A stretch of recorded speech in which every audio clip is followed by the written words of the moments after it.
Welcome back to Real English, and today we're going to be having a look at the Ecpe speaking, and it's a new series of vocabulary videos, and what we're going to be focusing on is vocabulary from the speakings. Now, any of you who are familiar with this exam will know that during the speaking in part 2 you get your two options which you have to summarize to your partner.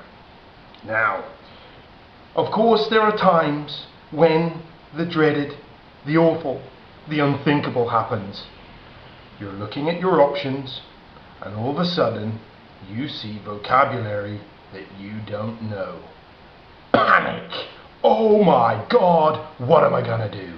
And that's what this video is about. There's quite frequently some tough vocabulary in this part of the exam. It happens to everybody, and there are several ways that you can deal with it. So here are some things that you can do. Unknown words, oh my goodness. And the reason, first of all, why this is very important is because if, for example, you don't know the word and you think to yourself, oh well, it probably means this, and you know, let's just go with that, you may actually be giving your partner the wrong information, which, if you know this exam, if you give them the wrong information in part 2, then it's wrong in part 3, so on, etc., etc., and it gets a bit messy. Also, it's really easy for the examiners to go, hang on a minute, it doesn't say, oh right, they don't understand the word infrastructure. Okay, and you're going to get penalized for that, obviously. Giving, you know, your whole point of this stage is to give the other person the information in as precise way as you can in your own words. So if you're giving them the wrong information, you're going to lose marks, that's for sure. But what can you do? Well, first of all, just leave the word as it is. You can just do that, okay? Again, not ideal, but it's better than giving them the wrong information, and maybe your partner might know what that word means. Or, apparently, you can ask the examiner. So if there's a point that you don't understand, or maybe you don't understand the relevance of it, you can ask the examiner for clarification. However, I would urge caution when doing this. If you're doing this, that's fine, do it once. However, if during your 2 minutes of preparation that you get to change these points into your own words, you're constantly asking points and asking vocabulary, that's not going to make a very good impression on the examiner, and they probably will tell you, listen, sorry, you've got to do this on your own. But apparently you can ask for some clarification, especially if you really don't understand the relevance of the point. Anyhow, let's have a look at some vocabulary which I have taken from speaking tests from practice test books from the Ecpe exam. Tourist infrastructure. So this was one of the points. It said good tourist infrastructure. I think the speaking was about you had to choose a new place for a hotel or something like this. So good tourist infrastructure. Is it a good thing or a bad thing? Ding, ding, ding, ding, ding. Oh yeah, it's good, all right. What is infrastructure? Things like this. But we'll get to that in a minute. First of all, let's deal with infrastructure. Roads, sewers, where all the P and the poo go. Yeah, sewers, lovely. Electric supply, public transport, all of this is the infrastructure. So tourist infrastructure is more like the bars, the hotels, the transportation, the beaches. So if a place has a lot of tourists, it should have a good infrastructure to support those tourists.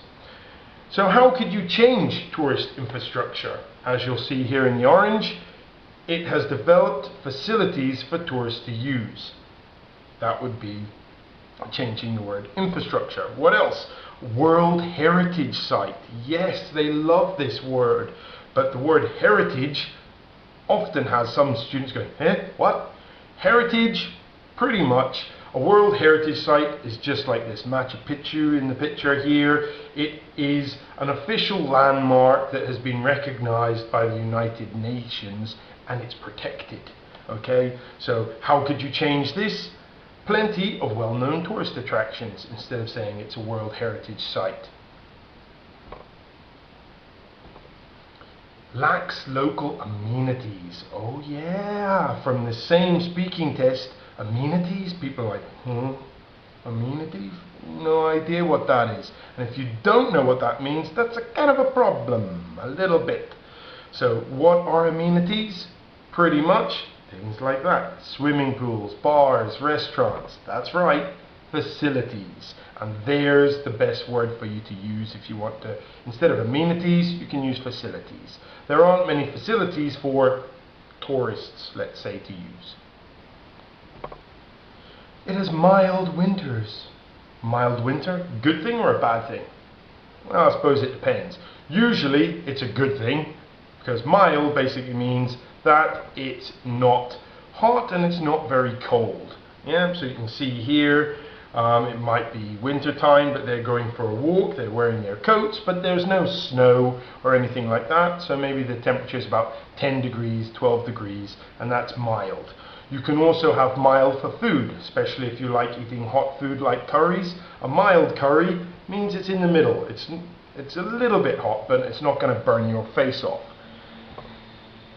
So not too hot or cold. The climate during the winter isn't very harsh. So that's how you would rephrase that. Instead of mild, you could say the winter isn't very harsh.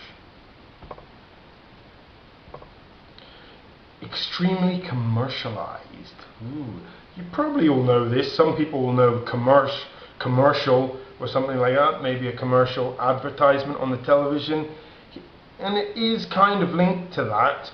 Extremely commercialized means it's all about the money.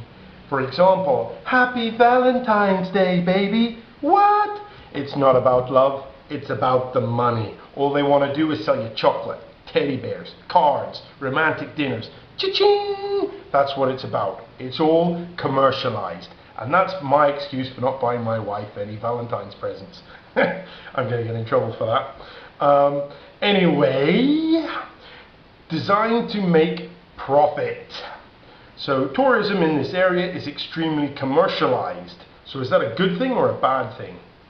That's bad. Especially if you, I'm sure we've all had this experience in our life when you go to a new place and it's just all about the money. There's no tradition left. So people are only really interested in making money, would be another good way to say this. Free admission. So what is admission? As you can see on this ticket, free admission. Download a ticket. So if you download it, you get free admission, which basically means you get in for free. So you definitely want to know these words for museums, and some tourist attractions will have free admission. Others you'll pay through the nose for. That's just a fact of life. So if you wanted to change free admission, you could say entrance to the museum is free of charge. Oh, free of charge. Love it. All right. Extensive public transport. Now hopefully you know public transport, but just in case, this word always, extensive as well. This basically just means, that's right, there's lots of trams, metro, bus, lots of ways to move around the city. So obviously it's a very positive thing to happen, especially if it's in a touristy area, or maybe you're looking for a new job or a place to build a factory or a company. You're going to be looking for somewhere that has an extensive public transport network. So there we have it. It has a highly developed public transport system or public transport network, which is all the different ways of going to a place. Hosts major events. The host, this gets people. You can host a party, host the World Cup, host the Olympic Games, and that's right, that's my example here. So you basically are organizing it or holding large events. So usually it's a good thing. It has had experience organizing large events such as whatever.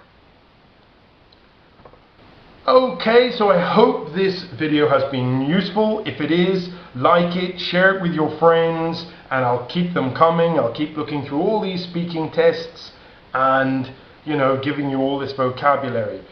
If you've done a speaking test and there was words that you did not know or any points that you didn't understand, post them in the comments and I'll try and help you with the relevance. There are also lots of other videos here for you to watch. ECP speaking, there's actually myself and a colleague doing an example so you can sit and laugh at us.